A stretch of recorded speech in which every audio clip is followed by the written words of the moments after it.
Dixon Show is only possible with listener support. Go to www.thebenjamindixonshow.com to register for our blog and join the Progressive Army. Welcome to the Benjamin Dixon Show. I am your host, Benjamin Dixon. Today is Thursday. It is May 14th, 2020. Thanks so much for joining us. As always, on Thursdays, the unemployment numbers are out, and 2.98 million more Americans have successfully filed for jobless claims for unemployment insurance. And of course, every week we state this. We have to give the caveat that this does not include the people who could not successfully get through because the system is so inundated.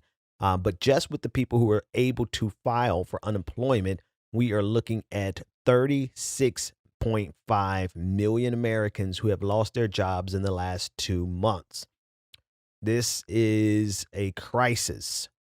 This is a crisis that that history will look back on and wonder why the hell were American leaders not only doing politics as usual, but engaging in the most ridiculous and the stupidest type of politics imaginable.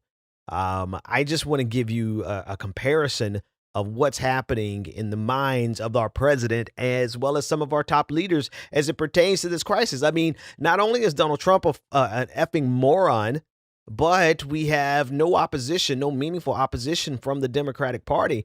In fact, they're complicit with the country not doing what's absolutely necessary in this moment.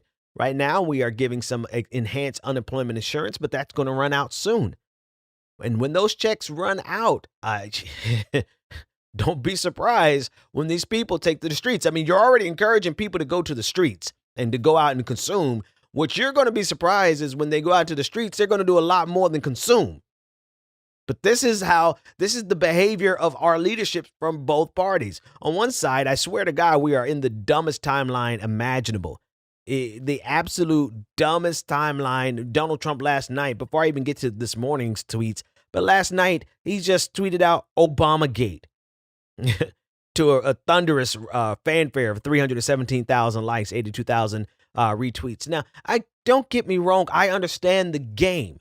I also understand that this is a quote unquote distraction, but you have to understand that it's not just merely a distraction when he is the president of the United States and he has the ability to stand in the way of anything happening to help these 36 million people who have lost their jobs. And there's far more people than that. I think that we're talking about 1 out of 5 Americans. They're estimating at least a 20% real unemployment rate at this level. That's not even including the people who have dropped out and stopped looking for work. And while this country is going into a depression, we are at the onset of a depression. The president of the United States is playing his games as usual. You call it a distraction if you want to. It is his politics as usual that's backed up and supported by millions of Republicans. A good portion of this electorate co-signs on everything that this president is talking about. And so when we talk about Donald Trump, you have to understand that he is representative of the Republican Party. He still has approval ratings in the 90%. You know, this is not when Donald Trump gets out here and says stuff like this. So, and again, Obamagate, I'm not even going to go into the details of what Obamagate is.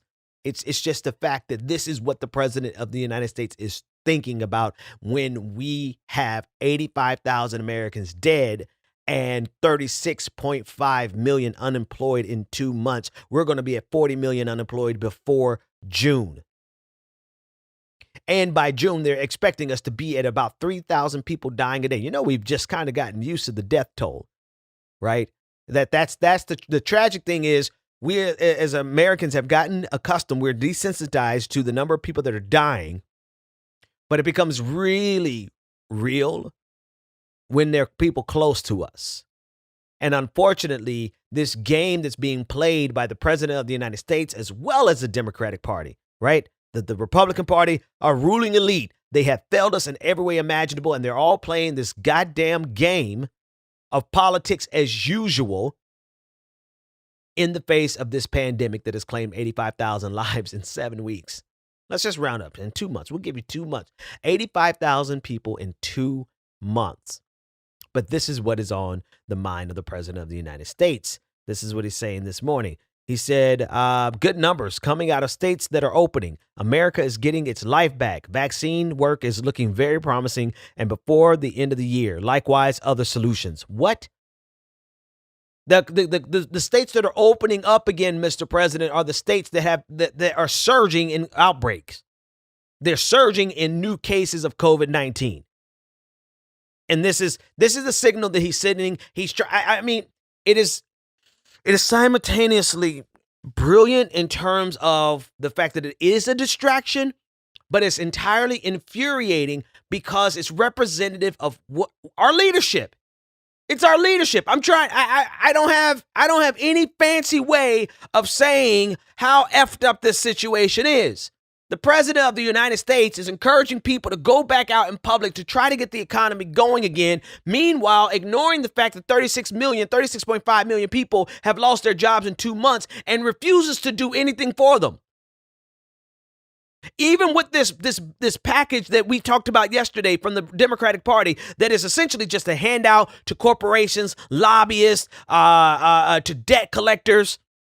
At least there was something in there that would help these people because it extends unemployment insurance for a longer period of time.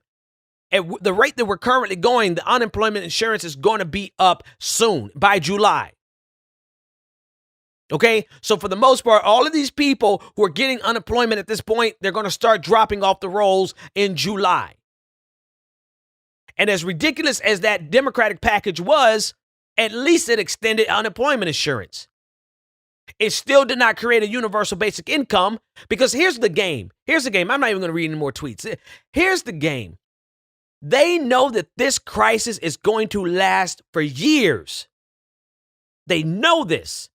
They know that it has gotten out of control and that the only way that we can stop it from killing millions of Americans is by letting everyone shelter in place and providing a universal basic income so people can continue to consume. At this point, I don't know why Jeff Bezos isn't dropping like $1 billion on lobbying the president to go ahead and do this universal basic income, because most of this money is going to end up on Amazon. For the life of me, can't understand why we don't have, I understand structurally why we don't have a competitor to Amazon because of monopolies. I get that. But at the same time, there is a way for us to preserve life as well as the economy. But they do not, neither side wants to, and it's not just universal basic income. It's the fact that they're choosing who they're going to provide paycheck protection for and who they won't. Here's Jim Clyburn of South Carolina talking about the bill just getting too big for us to do anything more for the people than the crumbs that we gave them. Paycheck guarantee is great. And I think doing it this way is an efficient way to do it. In fact, I think it's the most efficient way to do it. But we have to pay for all of these things. It just got to the point where the bill just got too big. So on one side, you have the Democrats who are not doing enough to actually help people to survive this crisis, because honestly, like the death toll of this crisis is really about to skyrocket. It's skyrocketing. It's already at 85,000 people in just 7 weeks. 7 weeks. So on one side, you have Democrats who aren't doing hardly enough to help mitigate that by making sure people have enough resources to stay home. On the other side, you have the Republican Party who's trying to ensure that more people die. 100,000 was not enough. 85,000 right now, 100,000 by June. It was not enough. Here's the president of the United States. We're going to lose over 100,000 perhaps in this country. Now, in all fairness, that's at the bottom level of the scale. We would have lost 2 million. We would have lost more if we did it a different way. But you're talking about 100,000 more, a little bit less, more? Who knows? The fuck? It's a terrible thing. No, so that can't be replaced. We're spending trillions of dollars on all of the damage economically, financially that it's caused. But not on the people. So it is a terrible thing. It's just an incredible thing. At the rate that we're going, it's going to be we're going to hit 100,000 by June. We're going to hit 100,000 people dead by June. And folks, let me interject this here. It doesn't have to be you. If you can stay home, it is still time to stay home. If you are an essential worker, do everything in your power. If you need help with masks, hit me up. Like if you need help with anything in that regard, you're an essential worker. There are mutual aid networks. We'll make sure we get some resources to you to help you get the masks and supplies that you need. This number does not have to include you. Let's do everything we can to make sure it doesn't include you. But we are being led by people who are going to get us killed, who are going to destroy this country on both sides of the equation, both Democrat and Republican. They are doing everything they can to continue politics as usual, which our politics as usual is exactly what is going to get us killed.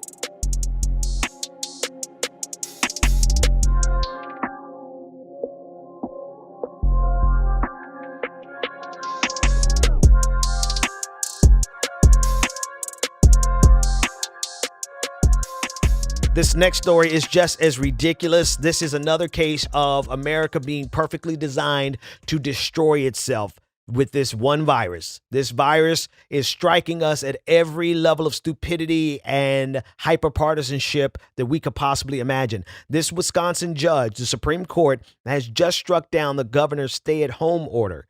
And the irony of it is, as the case was being heard, it was being heard via Zoom, because they know it's too dangerous to have trials or hearings in person.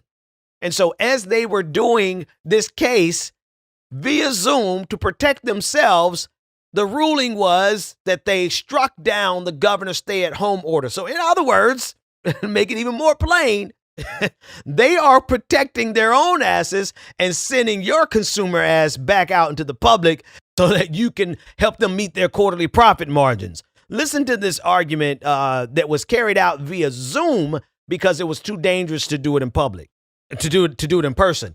And also, it's not just the absurdity of the fact that they struck down the stay-at-home order while they were safely at home. It's the absurdity of the argument that she's making here. The justice that you're going to hear. You're going to hear two voices. The first voice is the voice of one of the attorneys in the case. The second voice is the judge, and she uses Japanese internment as a justification of why the governor can't order people to stay at home. Listen to this. It's very difficult for me to understand why the idea that simply because the precise measure that is required to combat an infectious disease is not specified in the statute somehow means it's essentially beyond DHS's authority entirely unless it goes through rulemaking procedures. I think that fundamentally, counsel, because one of the rationales that we're hearing justifying the secretary's order in this case is that, well, it's a pandemic and there isn't enough time to promulgate a rule and have the legislature involved with determining the details of the scope of the secretary's authority. I'll direct your attention to another time in history in the Korematsu decision, where the court said the need for action was great and time was short. And that justified, and I'm quoting, assembling together and placing under guard all those of Japanese ancestry in assembly centers during World War II.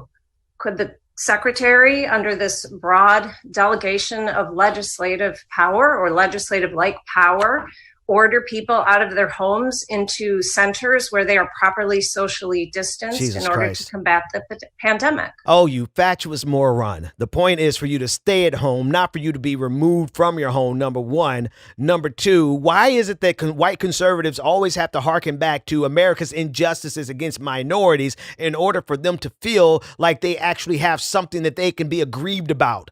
Right? You staying home to preserve your life from catching this goddamn plague is not the same as America interning Japanese citizens. It absolutely is not. And the fact that that argument was made by a Wisconsin Supreme Court justice shows you that we are living in the stupidest timeline imaginable. We would hope that people could stay at home without the need of the government to enforce it. But apparently we're just too stupid to do that, because as soon as they lifted the ban, 45 minutes later, the bars in Wisconsin were full. Photos came out of Wisconsin 45 minutes after the ban was lifted, and people are there without masks, without anything, no social distancing, nothing. And because they have made this a partisan thing, it is a statement of belief, of conservative belief, that this pandemic is overblown to attack Donald Trump. You see how it is a cluster F, a combination of influences that makes America uniquely susceptible to this virus. This virus is spread more through stupidity than any other means. We'll be back. Go to www.patreon.com/The BPD Show and support The Benjamin Dixon Show. Here we go. At this point in every single episode, we like to take a minute to thank the patrons who make this show possible. Very special welcome and thank you to Remarkable Sean. Thank you for becoming a patron. And last but not least, Cuban B. Thank you for becoming a patron. You too can become a part of this prestigious and prodigious patron family by... Oh, wait a minute. All right, I'm sorry. The beat just kind of bobs. Yeah. All right, here's my spiel. You too can become a part of this prestigious and prodigious patron family by going to patreon.com/The BPD Show. That's where you'll get twice the content, a full hour show. You get access to uncut, unedited, and unfiltered interviews. And you get to do it without any of the advertisements like you're going to get right about here.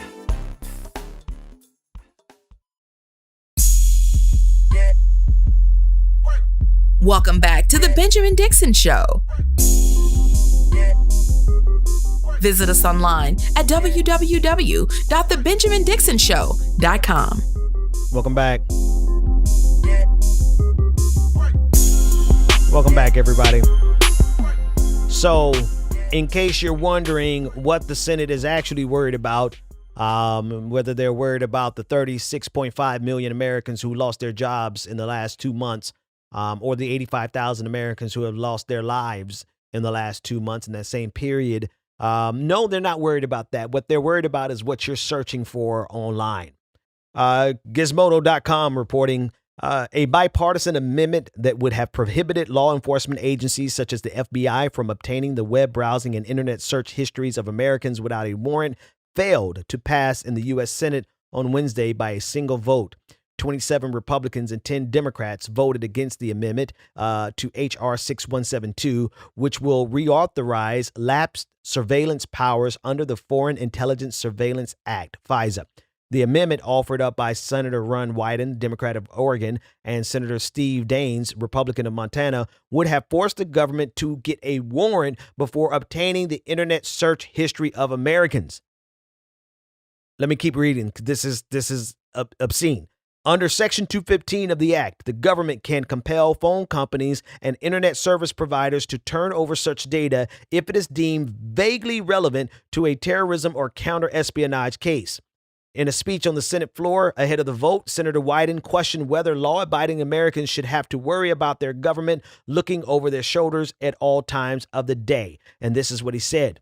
The typical American may think to themselves, I've got nothing to worry about. I've done nothing wrong. The government has no reason to suspect me of anything. Why should I worry?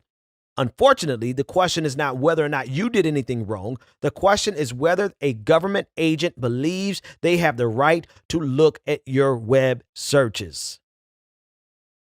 This is the power that they want to give Donald Trump, right? It's the same thing. Like we talk about this all the time. Both parties are complicit with this police state, this surveillance state, and this imperialist state, right? Both parties contribute to the draconian measures that keep America in prison, and we don't even realize we're in prison because of all the fancy entertainment and toys that we can buy on Amazon, right? That's really what's going on. They're tightening their grip around the American people's throat because they understand what's getting ready to go down. They understand because they are ignoring the amount of people who are unemployed, and they are paying no serious attention to the number of people who are dying. They understand that there are going to be a lot of people who want to tear this government apart limb by limb because the government has failed us. And so what they're doing is they're tightening their grip, all while they're letting and begging and trying to demand that you go back out and to consume on their behalf, on the behalf of their overlords, over on the behalf of the people of the ruling elite who need to hit their quarterly profit margins. While they're doing that, at the same time, they are tightening their grip around the throats of Americans. Now they want to search your browser history. Well, shit, I think we should all just start searching for some really crazy shit. No, don't do that. Don't do that unless about 5 million people do it. Don't be the only person out there. My saying is, don't be the sole revolutionary. Don't be the only one out there doing something revolutionary. But I digress. The point is, this is where their priorities are. Their priorities, they're not in taking care of the American people. It's in controlling the American people and suppressing dissent any way they can. And they will do this. Think about this. This is not this. They don't even want to have to get a warrant to do it. The lowest barrier to protecting, getting a warrant is by no means a protection of your civil liberties and even your human rights at this juncture, right? We saw the no-knock warrant that they got. I know it's not apples to apples, but a warrant, the principle is the same. We saw the no-knock warrant that they had in Louisville, Kentucky that ended the life of Breonna Taylor. Okay, so getting a warrant is not a way to ensure your civil liberties or your human rights, but it's the minimal barrier. It's like saying if I don't even know what to compare it to. It's like the minimum. They don't even want to do the minimum to ensure your rights as a citizen in this country. I'm like, seriously? You can't even bother to pick up the phone and call a judge who's not even they don't even have to come in person anymore, right? They just pick up the phone, call the judge, tell the judge a little bit about it, and be like, okay, you go execute the warrant, right? Go seize the search history. Nope, they don't want to do that. So now it's at the discretion of whoever is instituting this FISA warrant. It's not even a warrant. And the fact that you have Democrats who sign on to this, that there should be no further question about it. There probably never was for a lot of you, but for anyone who's still holding out the hopes that we have some representation in Washington, D.C., we do not. There is no representation in Washington, D.C. on behalf of the people. There's only representation on behalf of the ruling elite. And right now, the ruling elite realize that they need two things. They need to keep Americans in check because Americans are about to get really pissed off when more people start dying, when food supplies start running short, and they don't have money to pay their basic bills. And they need us to go out and consume so that they can keep hitting their quarterly profit margin. That's who Washington, D.C. is providing for.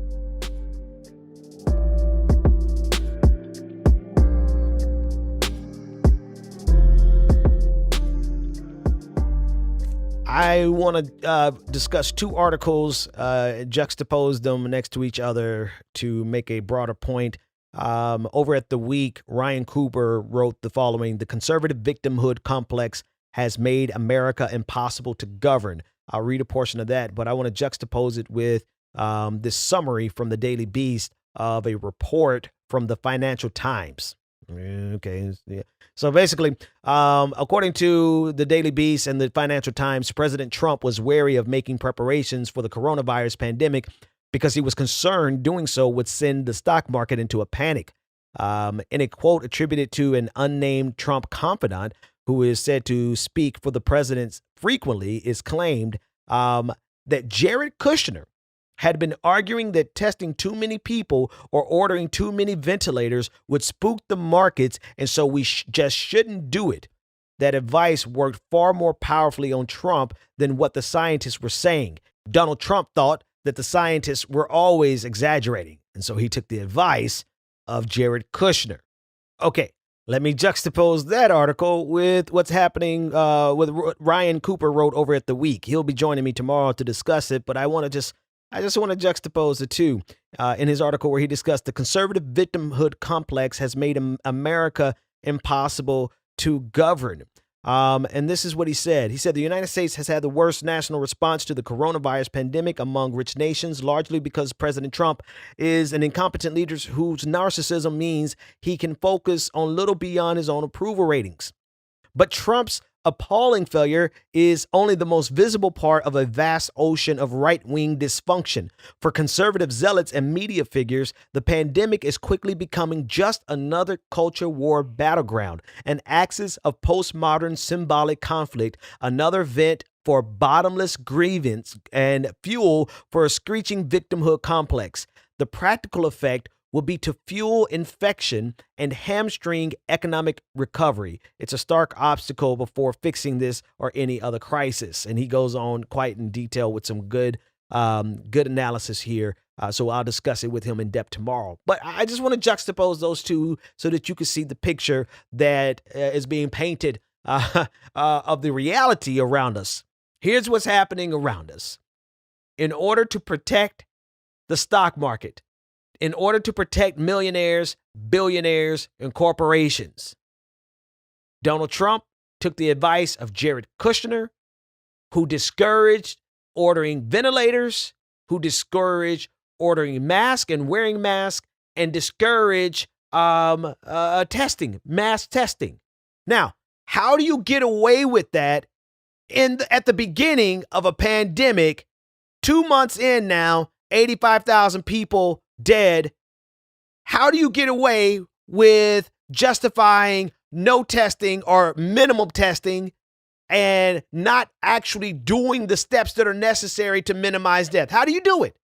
You do it by leveraging the media infrastructure of the conservative movement of the right, which is built on nothing but what Ryan Cooper pointed out, grievance politics. This is nothing but a culture. So they turned the pandemic into a culture war.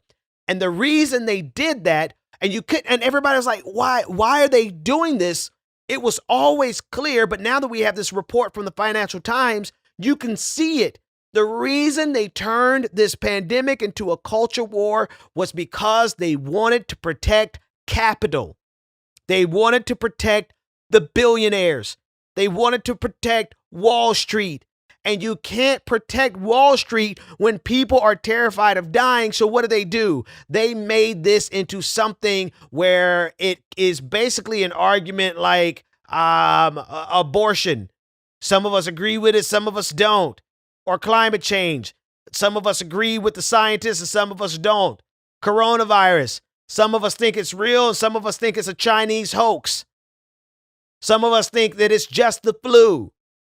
And what Ryan Cooper was pointing out very brilliantly was that it has become a badge of cowardice. In other words, in order for you to be a brave, red-blooded American, you have to reject protecting yourself from this pandemic. To what end? Was the question that we yelled for the longest. Quite literally, to protect capitalism. The people, the conservative movement that is going out protesting, demanding to be able to eat at Hooters, demanding that the strip clubs open back up, demanding that their churches open back up. They're doing it because they have been so programmed with the anti-political correctness of the culture wars that all they needed was for this government to put this Donald Trump regime to put this virus in context of the culture wars. That's all they needed. That's all Jared Kushner needed. That's all Donald Trump needed in order to protect the capitalists. I mean, honestly, there's a scene from Independence Day, the original Independence Day, not that atrocity, there was a second one, where the aliens had already come, and I believe the aliens had already struck. And in the middle of this, they cut to a news program and they started to discuss it with their pundits. And the pundits, while the world is getting ready to end on the outside of their studio, the pundits started to talk about the response of President Whitmore, I believe was his name. And when you watched it, you're like, you gotta be kidding me, right? The aliens are outside the door getting ready to burn this planet down to ashes. And the commentators are on the TV doing the same goddamn thing that they do every single day. And you're like, this is that wouldn't happen in real life. And lo and behold, all Donald Trump and the conservatives had to do to protect capitalists was to make sure that Americans engaged in the same frivolous politics as they do on any given day. The difference is that there's a plague outside of our windows.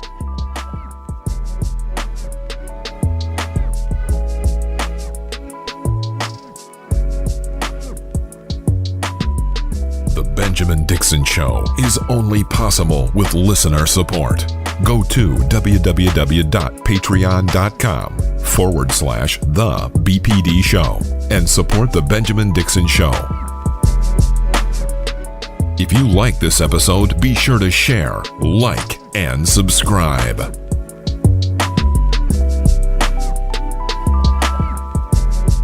All right.